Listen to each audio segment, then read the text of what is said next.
Let me tell you a little bit about my personal journey to Silicon Valley from India 22 years ago. Growing up in India, like many of you, I got my first telephone when I was 12. In my case, it turned out to be a rotary phone, so it wasn't that great for selfies, but I still loved to call my friends, play with it, and sometimes take it apart. That telephone cemented my fascination with technology.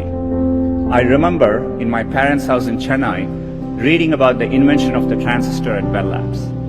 Of course, that initial invention helped found what became known as Silicon Valley, and out of that came companies like Fairchild Semiconductor and Intel and all the computers and software that we all use today. You can draw a direct line from that invention to the technology that powers your Twitter feed or your WeChat messages today. I remember reading about that and thinking, it's the idea that matters. It didn't matter where you come from or what your background is.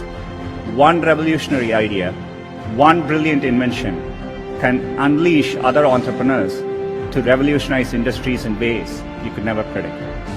The people who build the transistor in many ways enable the entrepreneurs who are using incredible processing power to analyze data and diagnose cancer. In the same way, the invention of smartphones and GPS has enabled other companies to build apps that revolutionize the way we travel around cities. That's why I came here. I had a deep desire to be part of this exchange of ideas, this community of entrepreneurs. And coming to the global hub where this was all happening, I felt welcomed and embraced. People didn't care where I came from, only my ideas and hard work mattered. I'm not alone. The Valley attracts people from all over the world. That is why you're here. I'm excited that over 700 entrepreneurs from over 170 countries are joining us here today. The possibility that anyone with the right idea at the right time can have an impact on others, that is no longer limited to a single place. It's possible everywhere. In India, another early and insightful decision was to create the Indian Institutes of Technology. These are leading engineering and technical institutions that are government supported.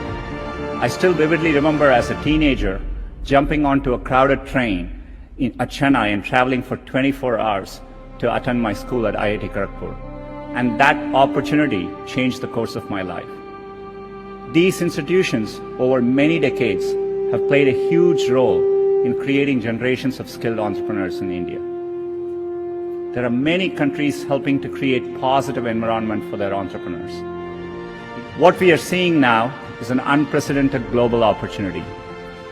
In China, a few months ago, I met entrepreneurs combining social, commerce, and business platforms in entirely new and unique ways. And earlier, I mentioned a game built by an entrepreneur from Vietnam, and he created Flappy Bird. He was a developer from Hanoi who wanted to create simple games, non-violent games, that reminded him of why he fell in love with gaming in the first place. And it quickly became one of the world's most downloaded games for Android and iPhones. Great ideas in technology no longer come from just Silicon Valley. They can and do come from anywhere. And now they can quickly reach scale.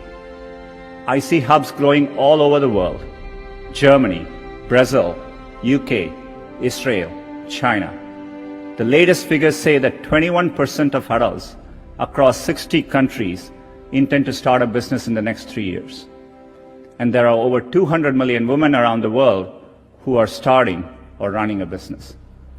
It's clear that Silicon Valley is now as much an idea as a place, and it is an ideal of what's possible. And those of us who are lucky enough to have benefited from being in Silicon Valley or hubs like it, owe it to the world to set a good example and clear a path for others. And that is another reason I'm excited to be here speaking to you. Because businesses, academia, and governments all play an important role in removing these barriers. The internet itself is a perfect example of this.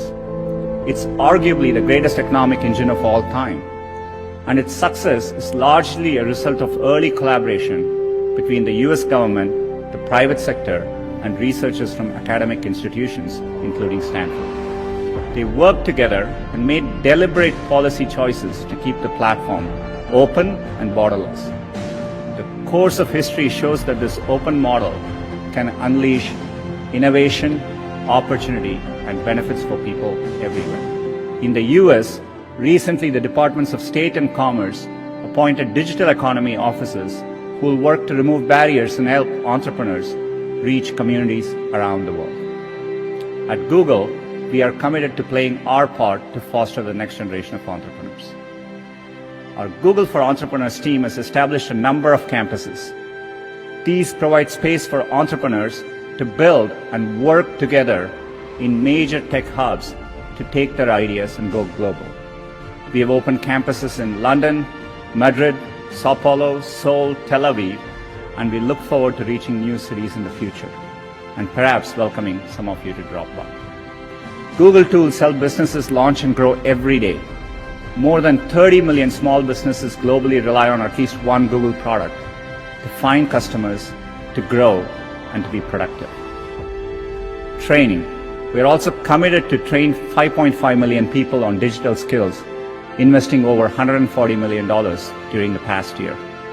In the next year, we aim to provide free digital skills training to 1 million young people in Africa alone. At Google, entrepreneurship is in our DNA. Google was founded here at Stanford, and the company's first home was in a garage just a couple miles from here. Like many of you in the audience, our founders were two young people with a vision of a better future, a better way, and they decided to follow their dreams. We now live on our own campus down the road and in dozens of countries, but the spirit continues.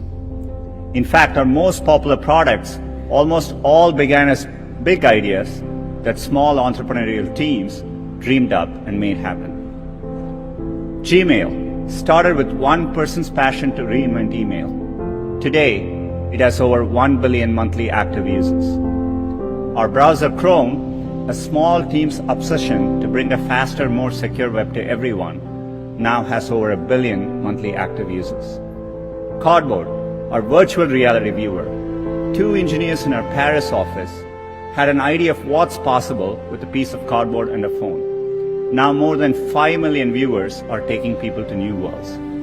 Using Cardboard, teachers can take their classes on virtual field trips from the Great Barrier Reef to Machu Picchu. First Lady Michelle Obama made this part of her Reach Higher Education initiative. More than 1 million students from 11 countries have gone on virtual field trips. And today, we are making Cardboard available to LGBTQ centers around the world, so people who cannot physically attend Pride parades and festivals this weekend can still have the Pride experience.